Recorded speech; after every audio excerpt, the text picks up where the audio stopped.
Another controversial charge for long-suffering bank customers. Cashpot allows pub owners to raise ATM fees depending on the time of night. But as Nick Etchells has learned, it's not all bad news out there. Help is at hand. But as a client of the bank, etc., do I feel robbed? Yeah, absolutely. Congratulations, Tim, on your first bank transaction.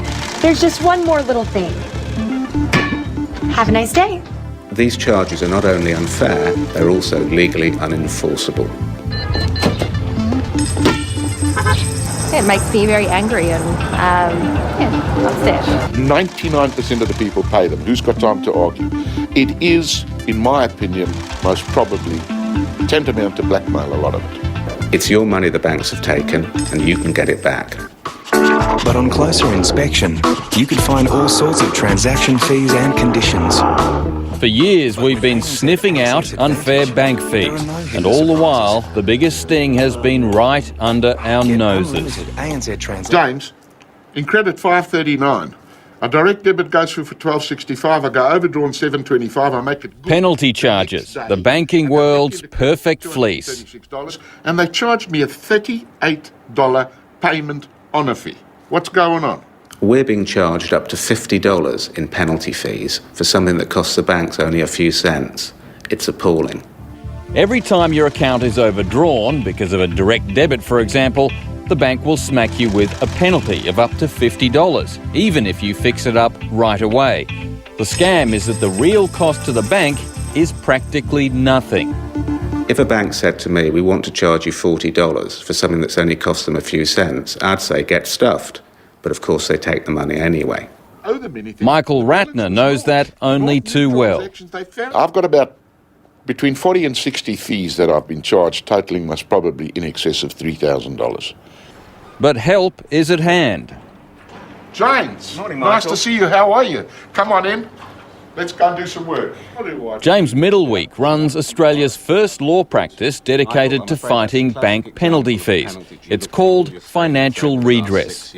Financial Redress is a legal service which specialises in recovering bank and credit card penalty charges going back as far as 6 years. It's our money and the banks have stolen it from us, and it's ridiculous. It's absolutely ridiculous. I think it's often the people who can least afford it who are stuck. When you join a bank, you're actually entering into a contract. James Middleweek argues that under contracts law, the bank is only entitled to recover its own costs, which in the case of an overdraw is a matter of a few cents. There's no evidence at all to suggest that exception fees are unlawful. The head of the Australian Bankers Association, David Bell, argues there's nothing unfair about penalty fees. In these cases, what the bank is doing is extending the person an extra line of unsecured credit, and thereby they're providing a service. That also costs the bank money. So that's why the fee is charged. I'm confident that customers who use our service will be successful. The legal position is quite clear. But it's one that could end up costing the banks an awful lot of money. Far away in England, a recent legal decision declared unauthorised overdraft charges can be challenged and refunded. The implications for Australian banks are huge. The banks won't say how much money is at stake here, but it can be measured in billions. It comes as a recent survey paints a poor picture of Australian bank fees generally. Compared to America and England, Australians pay up to 22% more. I hope that financial redress does prove a headache to the banks. They've been getting away with it too long. Here you go, guys. Thanks. Put it on the card. Dude, what was that? My new bank keeps hitting me with all these fees. And you can find out more about what James Middleweek and his team can do for you on our website. Well, from a loan